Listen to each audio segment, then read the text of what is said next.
سنو، وہ کون سی زمین ہے کہ جسے سورج نے صرف ایک بار دیکھا؟ وہ کون سی زمین ہے کہ جسے سورج نے صرف ایک بار دیکھا؟ بہت اچھا سوال آپ نے کیا ہے.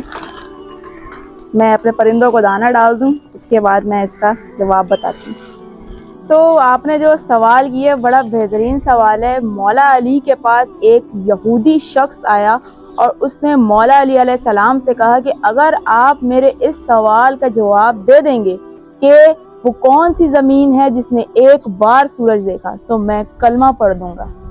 تو اس پر مولا علی علیہ السلام نے جواب دیا کہ جب حضرت موسیٰ علیہ السلام کے دور میں حضرت موسیٰ علیہ السلام اپنی قوم کو لے کر نکلے دریائے نیل کی طرف، وہ قوم جس نے یہ اقرار کیا تھا کہ اللہ پاک ایک ہے، یعنی کہ توحید کا اقرار کیا تھا، اور یہ بھی اقرار کیا تھا کہ حضرت موسیٰ علیہ السلام اللہ پاک کے نبی ہیں. تو جب وہ دریائے نیل کی طرف پہنچے تو ان کے پیچھے ہی فرعون اور اس کا لشکر تھا جو انہیں ختم کرنا چاہتا تھا. وہ کہتے ہیں نا کہ جسے اللہ رکھے اسے کون چکے. وہ نبی جس کے آگے سمندر ہے اور پیچھے فرعون کا لشکر ہے، موسیٰ کہاں جائے؟ اس حال میں بھی موسیٰ اپنے پروردگار سے امیدوار ہے. اور پھر وحی خدا آتی ہے کہ اے موسیٰ، جو تمہارے ہاتھ میں عصا ہے اس عصا کو سمندر پر مارو. تو جیسے ہی حضرت موسیٰ علیہ السلام نے عصا کو سمندر پر مارا، سمندر 2 ٹکڑوں میں تقسیم ہو گیا اور بیچ میں سے رستہ نکل آیا.